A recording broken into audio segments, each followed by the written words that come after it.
Leslie, Uh-huh. when you go and see a kid's film, you're expecting to have a good time, right? Yes. To see, like, the fun Avengers, the fun animations, to see, just to see a good A kid. good family-friendly kids movie. But then you get kids' movies that sneakily shoved in a very dark moment. Yeah. That you have to ask your parents, Mommy, what's going on? I don't know. Honey. To the point that these are dark moments that would scar you for life, make you cry, or think to yourself, what age was this? Yeah. So these are the top 10 darkest stuff in kids' movies. Alright. No time to wait, let's just start with number 10. Toys almost got burnt in Toy Story 3. Now, the toys are trying to chase Lotso Hug and Bear, the main villain of Toy Story 3. Yeah. And just before they escape, Lotso activates a machine that's gonna burn the toys. Yeah, he was about to, like, turn it off, but then he's like, nah, and then he fucks off. Yeah. The toys almost get burnt alive. To be honest, the entire movie It's dark. is dark to the point that the what is it, like a nursery? The nursery is literally just... Auschwitz. Yeah, It's literally a concentration camp. It's literally a toy version of Birkenau. Yeah, that it gets dark, but it gets darker where your favorite toys almost get burnt. It's not... To the point that Mrs. and Mr. Potato Head, like, hold hands, and everyone holds hands just waiting for them to get burnt. It's not a case of, oh, they're screaming, crying, they're gonna die. It's more like they're embracing that they're gonna die. Yeah, and that's what makes it dark. Like, the fact that we've been seeing these toys for 3 movies. Yeah. And you could have ended there, and it would be like the most darkest. It would be the most fucked up movie. Could you imagine if it just cuts to black and all you hear is "You got afraid of me"? Jesus Christ! That would have been even more darker. But no, they get saved by the aliens with the claw. But no, how messed up was that scene of the toys almost getting burnt alive? Jesus Christ! So that's number 10. Off to a great We've start. got 9 more. Yeah. Number 9. I swear, some of them might sound like they're from Disney movies, but I think some of them are. The death of Mufasa. Jesus. Now, Mufasa... Yeah. No, so Simba is getting chased by a whole herd of... What was it, buffalo? I think there were wildebeests. Wildebeest. They get chased because the hyenas spook them, and Mufasa gets told that Simba is going to die by this herd. Yeah. And, like... Simba's on top of a tree. Mufasa, is on top of a cliff, asking his brother, Scar, to help him. Scar kills him, and then after the herd leaves, you just see the dead body. Yeah. You just see the body, and the fact Not a that... scar on him, though, but apart from that, it's just the corpse of... From the impact to the herd... moving on, like moving forward, that must have been a lot of broken bones. Yeah. And the fact that Simba, who's a cub, goes up to Mufasa, like, trying to say, get up, and yeah, we have to go home, and it's just like... he's in tears. Yeah. Like, the fact that Disney had the balls to show you a dead body of one of the characters, a father character, may I add. Yeah, I mean, he was dead the second he was classified as a And what makes it more messed up is that when Scar arrives, he's like, what did you do? Oh, Simba, this is your fault. You should run and hide. Hyenas, kill him. It gets messed up where Simba blames himself. Yeah. For the death of his father. Yeah. The fact that you just see the body. Yeah. And the music and the animation. Oh my god, it would have been another thing if it either just it didn't acknowledge it or you just saw a tuft of his hair. But no, you just see a full body. It's just the corpse. Yeah. And Disney is no stranger for dark images. Yeah. I mean, this is not on the list, but remember when Clinton died in Tarzan? You just see the shadow of him getting hanged. Noose. You just see him hanging from a noose. Yeah, the lightning projects his shadow, and it's like, Jesus! So yeah, that is number 9. Number 9. Number 8, the opening of Up. I swear I'm not trying to make every Disney movie like on the list, but by God, Disney has a trophy of dark images. Now you're probably thinking to yourself, Up is sad, but what makes it dark? Now, the two couples, they get married, they have a house, they're about to get a kid, and they didn't get a kid. Yeah. That's the dark part. And the thing is, what makes this scene great is that it doesn't involve dialogue. All you need to do is hear the music and see the animation, see this couple through its ups and downs. Yeah, there's no arguments. There's no arguments they've got, but they're happy, they love each other. But things go kind of downhill where you find out they're not going to have a baby. And that image where the doctor tells her and she's just got her hands over her face and the husband's trying to calm her down. That enough to show, you don't need dialogue. You don't need dialogue, yeah. It just shows you. Yeah. And that's how dark it is. I can't remember if it was because the baby died or it's because the couple were impotent. But... for people that are wanting to have a family, that's a pretty horrible thing to happen. You can't have kids. The thing is, before that even appears, they're making a baby room. Yeah. They're wanting to have kids, but they just can't. Which... There's a funny part when I think it's the mother... Looking at the... And it's just one? There's one, but when she wants her dream, there's 100 of clouds making babies. But yeah, it is a horrible thing for any couple to go through that. Yeah. And you know what? I feel like this is going to be a hot take. This is going to be a hot take, but I think the movie would have been 10 times better if it didn't have dialogue and it was just music playing in the background. And you just let the animation tell the story. Yeah. I feel like that could have been more powerful. But no, the opening is both sad and dark at the same time. Yeah. It gets wholesome, but then it becomes sad and dark. And yeah, my God. Disney, what is wrong with you? So that's number 8. Number 7. Now, when you take kids to a magical theme park, right? Mm-hmm. Where the kids could do anything bad. Mm-hmm. Anything that they could do. They could drink beer, they could smoke, they could gamble. But when they do Oh, fuck. But when they do that too many times, the amount of sins they do, you get turned into donkeys. Jesus fucking Christ! I remember this scene freaked me out when I was a kid. This scene is the freakiest shit ever. Because it's just the kids are going to this theme park. It needs to be having more lights, but still, people are having fun. They're not following the rules. They're drinking, they're smoking, they're just causing chaos. And then Pinocchio and this random kid playing pool. Yeah. Okay, at first it's for laughs, he gets a tail and all that stuff. But then the music and the imagery of this kid turning into a donkey is horrifying. Yeah. Even the shadow of him turning into a donkey feels like a creepy werewolf movie. Yeah. It's just it's so unsettling. The second it happens, you're I'm not having a good time anymore. Yeah, even Pinocchio is horrified, and he's not even a real boy. Yeah. It's just the most creepiest scene ever. And I'm glad it did not... I'm glad there was no scene where Pinocchio gets out of the tent and everyone's turned into donkeys, because that would have been more terrifying. Yeah. Yeah, nothing much to say. You know. Just Pinocchio donkey scene. Yeah, I'm just gonna move on to number 6. Yeah. Number 6. Christ. The chicken getting cut. Jesus. Yes.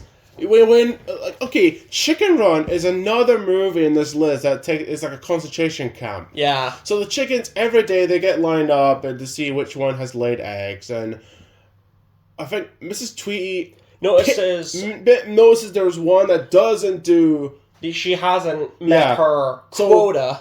So she grabs the chicken, and you see the axe. Yeah. And And then you then- see the shadow of Mrs. Twee pinning the chicken down, preparing the axe, and then it just cuts away, and all you hear is a... Yeah, and Ginger sees it from top of the roof, but the other chickens just hear it. Yeah. And then after that, they just go about their day like this is just... Well, apart normal- from Ginger, because Yeah, Ginger's plotting, like, oh, we gotta get out of here. But the other chickens are, like, wandering around like this is a completely normal thing. Yes, they're sad, but still. It's really dark, and Yeah. it doesn't have the fact that the whole movie feels like a concentration camp, because the way it looks, you have fences, the way the houses look. Even the chicken huts look like Yeah. the built like the huts from Birkenau. I'm expecting one of them to give them tattoos of the numbers, like Jesus. it's just so dark. Yeah, messed up. It's so messed up. Number 5. Now, number 5 is something interesting, because this is, again, another sad moment, because I think we mentioned this in our sad video. Poe's backstory Oh yeah, is really sad. but it's also incredibly But dark. it's dark when you find out what the villain's plot was. Because Yeah, the villain gets a prophecy that a warrior in black and white would stop him for continuing on the dark path. So you mean to tell me that Lord Shang thinks, let me go to this panda village and basically wipe them out? yeah. He literally goes to the panda village and wipes them out. Like, that is dark. Like, Poe's backstory shows you the chaos that the wolves and Lord Shen does to the panda village. It gets more darker when Poe's mother drops him in the basket of vegetables and like, alerts the wolves to come after me, leave my son alone. Like, the fact that the mother, like, okay, gets killed off screen, but the fact that it kind of tells you that the mother died Yeah. is really messed up. Like, the whole movie, this is why Kung Fu Panda 2 is the best sequel, Yeah. because it's not a copy and paste of the first movie. It actually evolves the characters, and it shows, like, a really interesting story. Mm-hmm. And the interesting story is about Poe, like, where did he come from? How did he get from there to there? Like, what... Like, the fact that we now know why his adopted father is a duck, Yeah. and, like, the fact that his village got wiped out. Mhm. Like, even when he's... The scene that he's having the flashback is at the village that it's been burnt. Yeah. So it just makes the most messed up scene ever, where you not only do you find out that this was Poe's home, but you find out what the villain's motivation was. Yeah. And that scene is dark. Mhm. Very, very dark. Like, the way the animation, like the way you see the fire and the colors is just horrifying. Mm-hmm. So that's number 5. Number 4, Manny's family death.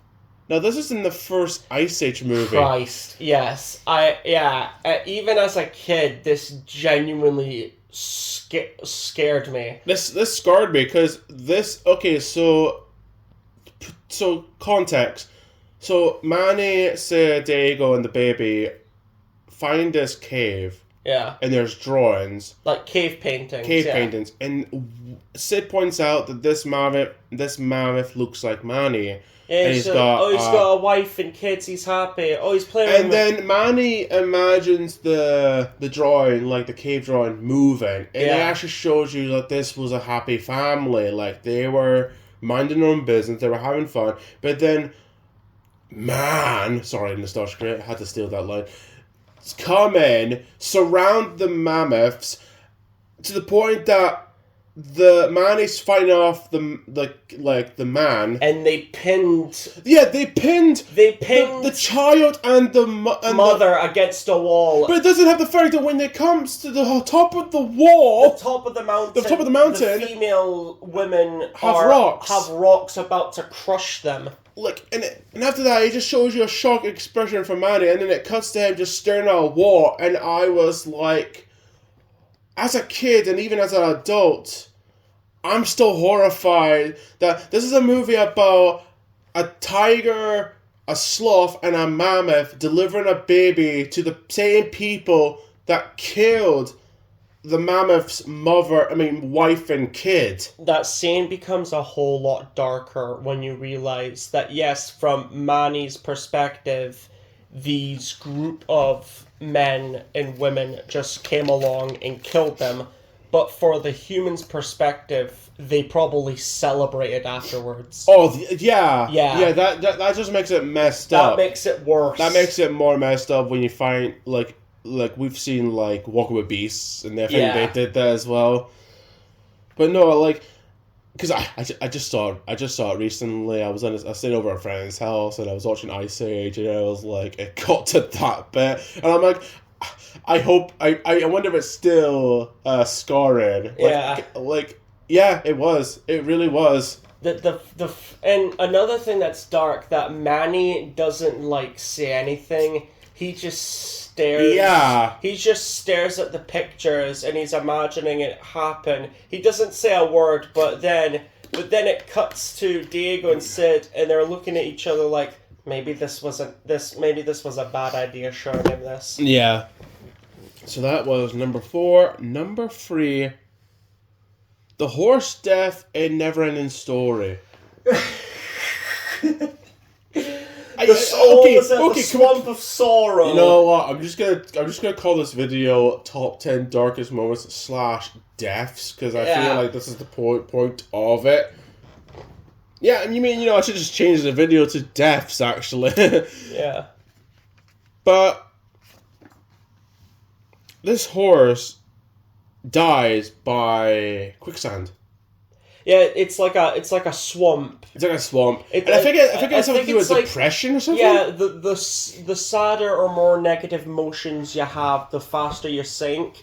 And I'm curious what the horse is depressed of. I was about to say, what the fuck was the horse thinking? I mean, to be honest, have you ever seen a horse? They look very, very sad. We've got 3 dogs. One of them looks sad, and That's a dog, not a horse. I know, but still, animals have the same face expression sometimes. Yeah. But no, the fact that this kid's horrified. The fact that his horse is just slowly sinking to this muddy, swampy quicksand puddle, and the horse. Look, it reminds me of, remember in Doctor Who when Martha befriends one of the fish creatures, the half, and it starts drowning and quick. It reminded me of that. It does kind of sound like that, yeah. It reminds me of that, and I'm like, oh, Jesus Christ. This is meant to be like a kids movie. This is supposed to be a fucking family-friendly kids movie. This was meant to be the live-action version of the Pagemaster, and now you've turned it into fucking horror. I feel like it should be like Jeff Goldblum, and I'm just like, this should be a kids movie. Hello? Yeah. Nothing much to say, because the fact that... what can you say that the fact that the horse just drowns? Yeah. I'm moving on to number 2. Yeah, Jesus. Number 2. This definitely scarred kids. Uh-huh. If you felt the death of Optimus Prime scarred kids, let's rewind it to the beginning of the movie, where the Decepticons break in a ship and start killing off your favorite characters. Yeah, that's it. Not only that, before that happens, an entire race of a race of people get attacked, but wiped out. But that's not dark compared to what happens to the Autobots. No, the thing is, those people were happy, but those were happy, innocent people, but at the same time you didn't know them. These were your childhood friends. It does have the fact that when you zoom into their faces, their eyes, look, there's smoke coming out. There's smoke coming out of their mouths, and they're just dying left and right. The Autobots that we've seen from the show get killed off by Decepticons, who were pretty much like the cartoon villains of the week, but in the movie, they are a massive threat because they literally hit their targets. They literally kill the Autobots. Ironhide. Kill my boy, Ironhide. I think Prowl, if it Ratchet. Wheeljack? No, Wheeljack was in Autobot City. Oh, okay. Yeah, like your favorite Autobots from the show. If you thought Optimus Prime's death was dark. What was it? Brawn. Brawn, yeah. Brawn, yeah. The little, it's like a darkish green. Yeah, it's like a military green, Yeah. mustard yellow I kind had of a color. figure of him from the Bumblebee movie. Yeah. But no, that scene is just, oh, Jesus Christ. Yeah.